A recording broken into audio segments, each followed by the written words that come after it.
I'm Mike. I'm Jason. Welcome to Snake Envy. As we've mentioned before, about every third episode, we're going to talk about specifically breeding and genetics because we have Jason with Envy Reptiles. We have an expert who's been doing this now for about 26 years, so we're going to take advantage of that.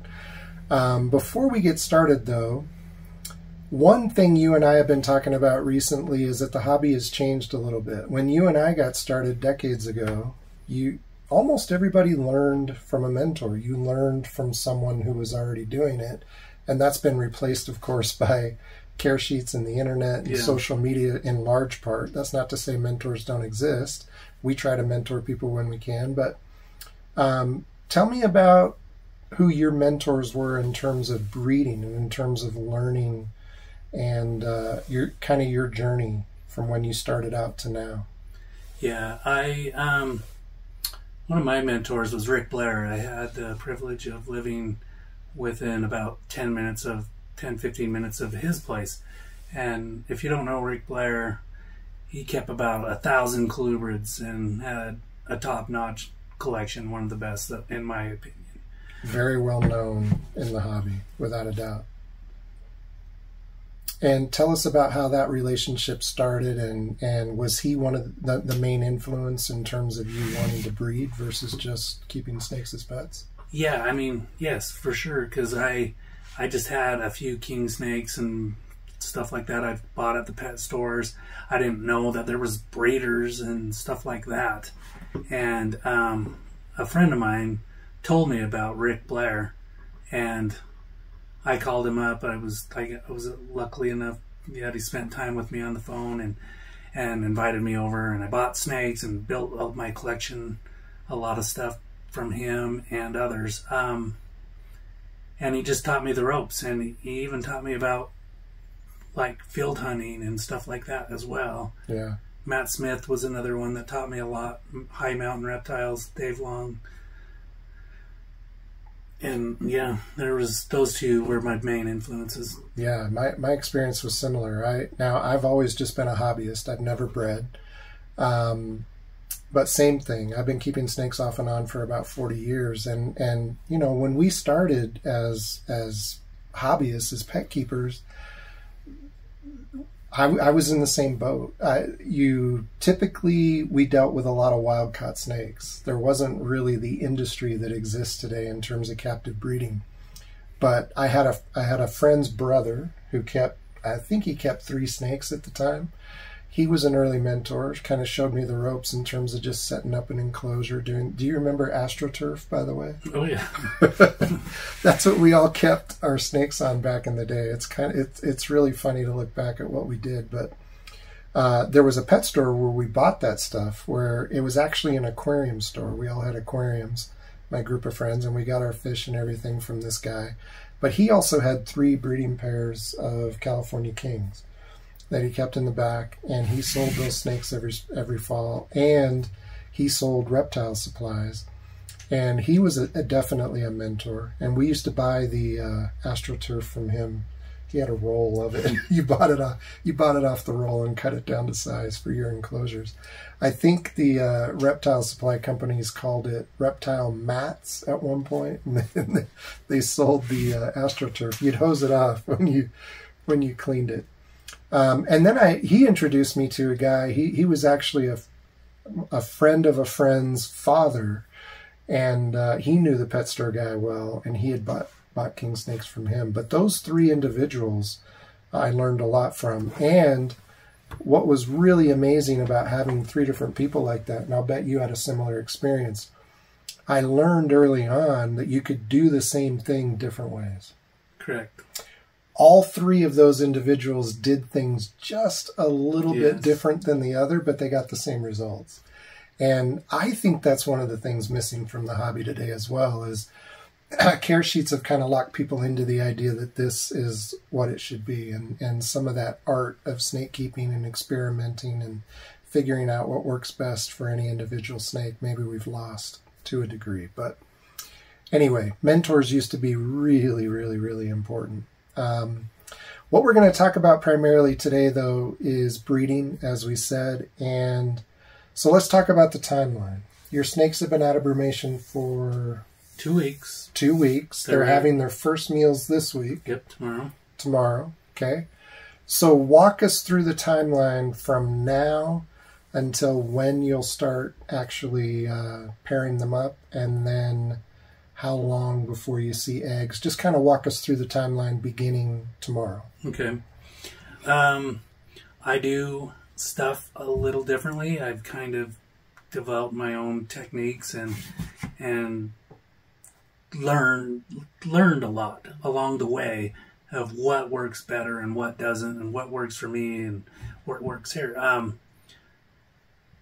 It used to be a textbook, there was one book, and it would say, you bring your snakes out of hibernation, you start feeding them, and after a couple weeks, same thing.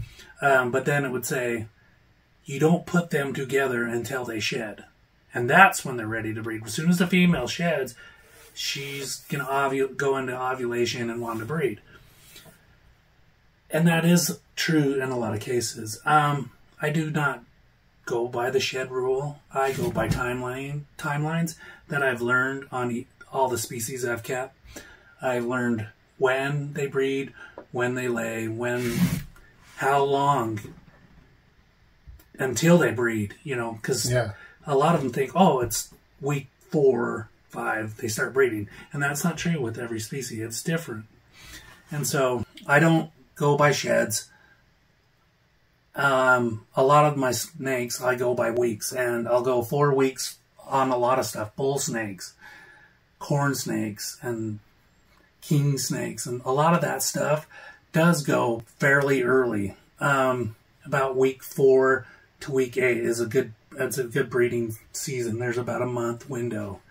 And are they eating weekly during that period? Or are the males and females on a different feeding schedule? Is it all the same? Well, the males, a lot of them won't eat during this period of time. Right.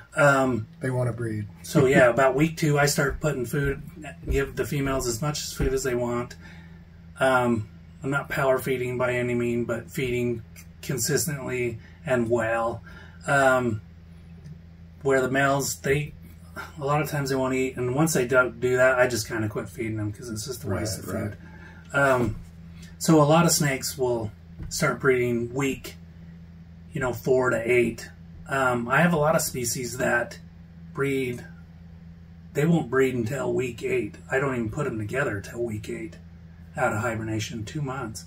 And that's my Sonoran gophers, my San Diego gophers, my Puebloan milks, not Puebloan milks, Sinaloan milks. Those are really late breeders, saboks. A lot of these are late breeding snakes, and so knowing your species is one thing, but getting to find literature on that might be a little tough, but I'm sure there's stuff online. In terms of the timing of each species. Now, as far as your breeding plan, were you working on that during brumation? Is that something you're working on now? Like, do you already know today who's going to be locking with who? On most everything I do. You do. But with my bull snakes, I mix them up. I'll do different combinations and get it's different every year with them because there's so many color morphs and you can plug in so many different things. So I do that. The bull snakes and a few others, it's really, I haven't determined. I'll probably do it here in the next week and figure out which I want to do. But most of it, I know what I'm going to do. I know which males I want to use. I'm going to use my better looking males typically, or better breeding males if I know one's better than the other. Right. And you figure that stuff over time. How much will this year's breeding plan differ from last year's? Or how much of it is, tried and true year after year? I mean, I got it down pretty well. So, I really just, like I said, I mix the bulls a lot more than anything else. A lot of stuff I only have two pairs of, so it's kind of, it is what it is. It is what it is. I'll sometimes if I have 2 pairs, I'll put a male in 1 week, and then the next week I'll put the different male in there and flip-flop the females. And that what you're doing there, as long as you got the exact same genetics or localities, you know, it's great. You can swap males and stuff like that, and that increases your chance of fertility. Right, right. Now you have a bit of a reputation for morphs. How much of what you're doing is line breeding? How much of what you're doing is based on genetics? Is it a little bit of everything? It is a little bit of everything. There's stuff that you're just breeding for a normal color, and you're just trying to get better looking babies. And so there's nothing recessive trait, no recessive traits with them and stuff. So that's selective breeding. And that's where you're breeding your best animals to the best, holding back your babies that are the best, so you can keep that project going. Right. And for most of the species you keep, so let's say they're all going to be paired within the next, say, 4 to 6 weeks. From that point, when do you start seeing eggs? Most of the stuff I have here, which is bulls and gophers and kings and milks and some rats, most of that is very similar in the timeline of from breeding to eggs being laid. And that's about, on average, 5 weeks for me. So I start seeing, I'll breed after a month, I'll start putting stuff together. They'll breed within a few weeks, typically. And so it's about a 2-month process from the 4 weeks, and then 4 weeks of a couple weeks of breeding. Okay, yeah, that's the question I should have asked first. Is typically how long do the locks take?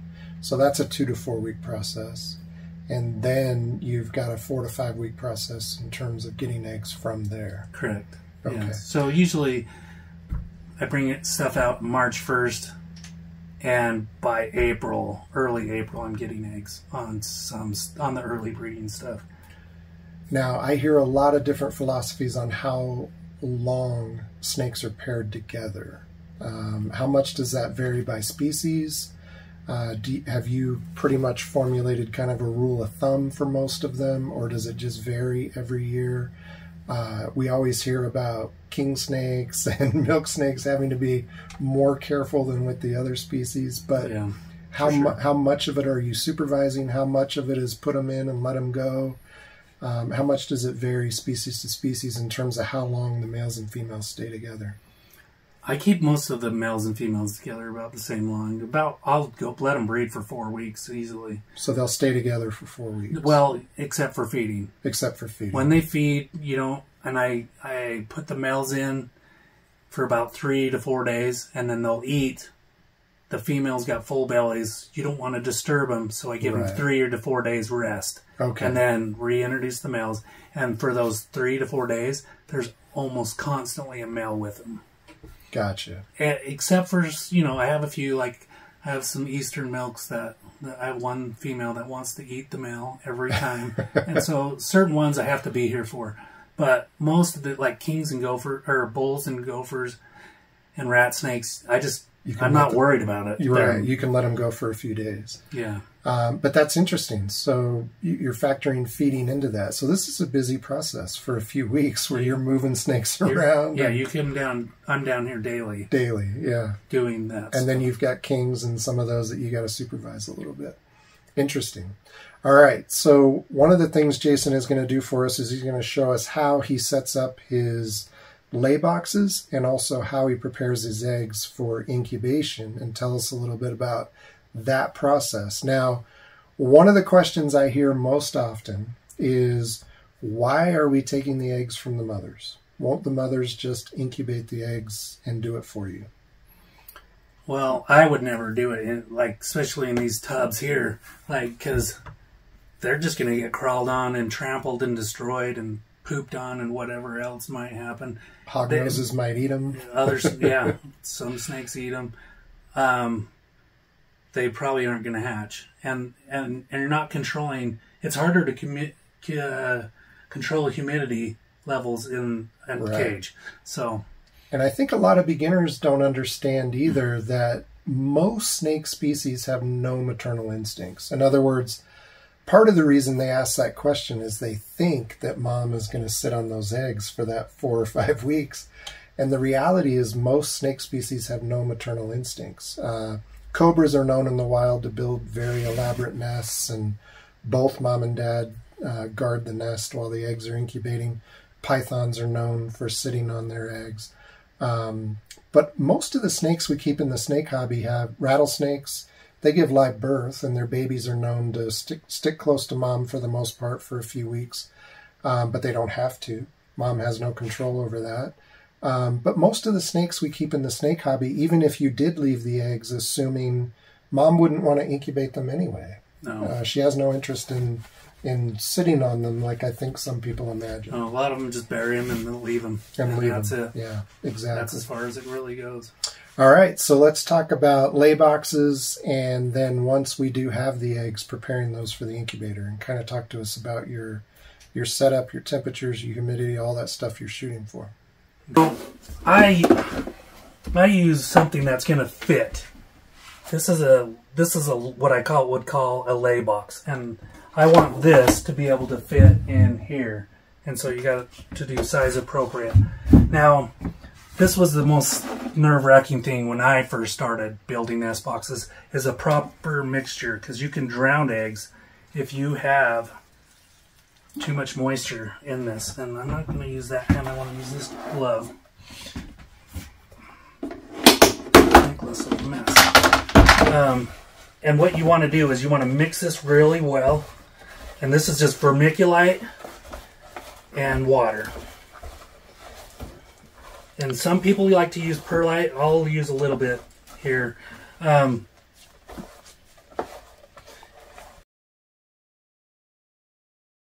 What that does is give them a place, like they can bury under that, or even hide their head, just hiding their head, and they think they're secure. And so this is just basically a security blanket in a sense. And it does help a little bit moisture, but this is your key to moisture. But even before I do that, if you can do this. This is perlite, and this doesn't absorb water. And so you can do a little protective layer if you're worried about moisture. I'd never use this, but I'm just confident in my mixture. So, and then I'll just add this on there. But I won't do this. This is more of what you want your lay box to, and you're going to put this in your incubator or put it on a shelf, and then that layer of perlite, gives it a little bit drier. And then this has holes in it, but you typically don't want holes. You want to lock that moisture in, and the eggs will still breathe. There's enough, and if you're worried, just open it once a week when the eggs are in there. Do that real quick, and that's all you need to do. And what temperature do you keep the eggs at? I incubate, like I said, I don't use an incubator. I use room temperature. I'll put these in like a styrofoam box or cooler just to keep the fluctuation, because this room does fluctuate, sometimes 10 degrees a day. That will just keep it from a drastic temperature change, which I don't think is that critical either. I think it's good to have a little bit of control, a little bit of fluctuation in your temperatures. I know it's not holding perfect in nature. My favorite temperature is 78 to incubate at. I know most people go 80 to 82, which I don't want to even flirt with that. But that's me, and that's what I've learned. And in doing so, those lower temperatures, it takes a week or two, about a week on average, a week longer to hatch. But I feel like they hatch out healthier when they're not rushed and cooked. And I feel like I just get a far superior animal. That's why I do it. Now tell us a little bit about these products, because I think some people are under the impression that they're specific to the reptile world, but they're really not. They come from gardening. They come from home improvement. Yes. Where do you get these things? A lot of that, you can get big bags or little bags at Home Depot or a lot of nurseries. I tend to go to nurseries. a lot. But at Home Depot, you can find vermiculite and moss and stuff in their gardening department. And it is a good way to save money, because you're going to buy from the pet store, they're just going to upmark everything. So if you want to save a few bucks, hit a nursery. You can make any kind of nest box, as long as it's going to not allow moisture to escape. And you don't want, if it's so wet that water's accumulating up here, that's a little too damp. So, and then that drips, and it can drip on the egg, and it probably won't do harm, but if it's constantly dripping on your egg, it's going to rot it. Yeah, at minimum, you'll get mold. Yeah. Thank you, Jason. Thank you, guys.